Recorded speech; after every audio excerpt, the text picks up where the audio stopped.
ಎಲ್ರಿಗೂ ನಮಸ್ಕಾರ. ಇನ್ಫೋಸ್ಟ್ರೀಮ್ vlogs YouTube ಚಾನಲ್ಗೆ ಎಲ್ರಿಗೂ ಸ್ವಾಗತ.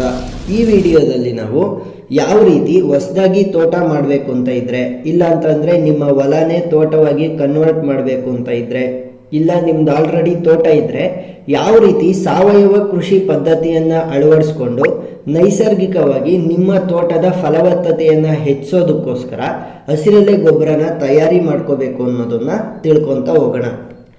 ನೀವಿನ್ನೂ ನಮ್ಮ ಯೂಟ್ಯೂಬ್ ಚಾನಲನ್ನು ಸಬ್ಸ್ಕ್ರೈಬ್ ಮಾಡ್ಕೊಂಡಿಲ್ಲ ಅಂತಂದರೆ ಇದೇ ರೀತಿ ಇನ್ಫಾರ್ಮೇಟಿವ್ ವಿಡಿಯೋಗಳಿಗೋಸ್ಕರ ನಮ್ಮ ಇನ್ಫೋಸ್ಟ್ರೀಮ್ ಯೂಟ್ಯೂಬ್ ಚಾನಲನ್ನು ಸಬ್ಸ್ಕ್ರೈಬ್ ಮಾಡ್ಕೊಳ್ಳಿ.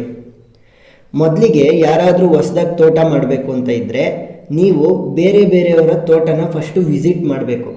ಅಂದರೆ ಯಾರ್ಯಾರು ಅಡಿಕೆ ಬೆಳೀತಾ ಇರ್ಬೋದು, ತೆಂಗು ಬೆಳೀತಾ ಇರ್ಬೋದು, ಡ್ರ್ಯಾಗನ್ ಫ್ರೂಟ್ ಬೆಳೀತಾ ಇರ್ಬೋದು, ಬಟರ್ ಫ್ರೂಟ್ ಬೆಳೀತಾ ಇರ್ಬೋದು, ಈ ರೀತಿ ಯಾರು ಡಿಫ್ರೆಂಟ್ ಬೆಳೆಗಳನ್ನು ಬೆಳೀತಾ ಇರ್ತಾರೆ ಅವರ ತೋಟಕ್ಕೆ ಫಸ್ಟು ವಿಸಿಟ್ ಮಾಡಿ ಅಲ್ಲಿ ವಿಚಾರಗಳನ್ನು ತಿಳ್ಕೊಂಡು ನೀವೊಂದು ಪ್ಲ್ಯಾನನ್ನು ರೆಡಿ ಮಾಡಬೇಕು. ನನ್ನ ತೋಟದಲ್ಲಿ ಈ ಗಿಡಗಳನ್ನು ಹಾಕಬೇಕು, ಈ ಒಂದು ಮರಗಳನ್ನು ಹಾಕಬೇಕು. ಫಸ್ಟು ಪ್ಲ್ಯಾನನ್ನು ರೆಡಿ ಮಾಡ್ಕೋಬೇಕು.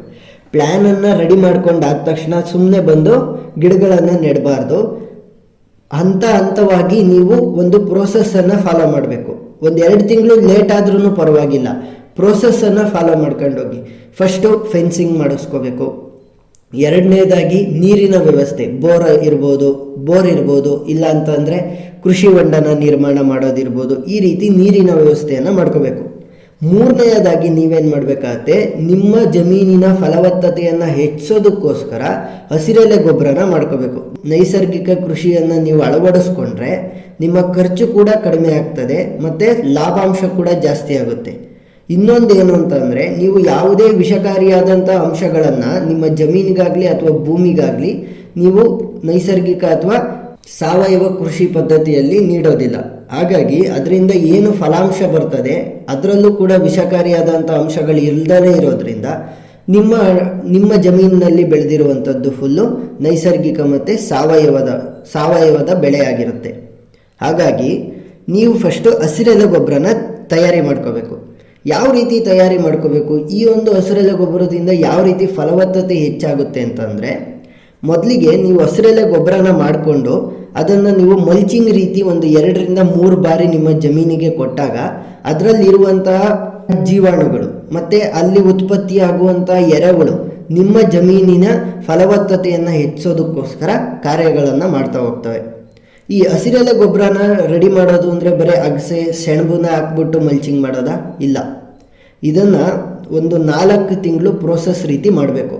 ಅದು ಕೂಡ 2-3 ಸಲ. ಯಾವ ರೀತಿ ಅಂತಂದರೆ, 1 ಎಕರೆಗೆ ನೀವೇನಾದ್ರೂ ಕೂಡ ತೋಟ ಮಾಡಬೇಕು ಅಥವಾ ಯಾವುದಾದ್ರೂ ಒಂದು ಬೆಳೆನ ಮಾಡಬೇಕು ಅಂತ ಇದ್ದು ನಿಮ್ಮ ಜಮೀನಿನ ಫಲವತ್ತತೆಯನ್ನು ಹೆಚ್ಚೋದಕ್ಕೋಸ್ಕರ ಟ್ರೈ ಮಾಡಿದ್ರೆ 1 ಎಕರೆಗೆ 40 kg ಹಂಗೆ ಸೀಡ್ಸ್ ಹಾಕಬೇಕು. ಸೀಡ್ಸ್ ಅಂದರೆ ಕಾಳುಗಳನ್ನು ಹಾಕಬೇಕಾಗತ್ತೆ.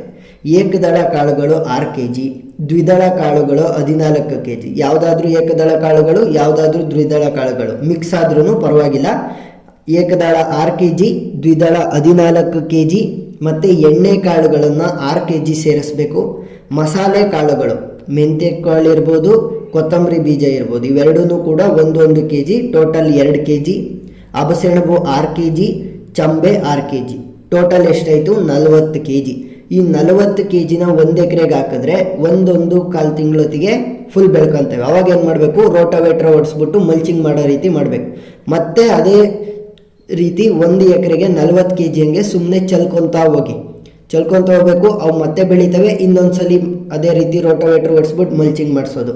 2-3 ಸಲ ನೀವು ಮಾಡೋಷ್ಟೊತ್ತಿಗೆ ಈ ಒಂದು ಪ್ರೋಸೆಸ್ಸನ್ನು ನಿಮ್ಮ ಜಮೀನಿನ ಫಲವತ್ತತೆ ಹೆಚ್ಚುತ್ತಾ ಹೋಗ್ತದೆ. ಯಾಕಂದರೆ ನೀವು ನೀರನ್ನು ಕೊಡ್ತಾ ಇರ್ತೀರ, ಆವಾಗ ಅಲ್ಲಿರುವಂಥ ಗಿಡಗಳು ಏನು ಕೊಳಿತವೆ, ಅದರಿಂದ ಏನು ಬ್ಯಾಕ್ಟೀರಿಯಾಗಳು ಉತ್ಪತ್ತಿ ಆಗುತ್ತೆ, ಒಳ್ಳೆಯ ಬ್ಯಾಕ್ಟೀರಿಯಾಗಳು.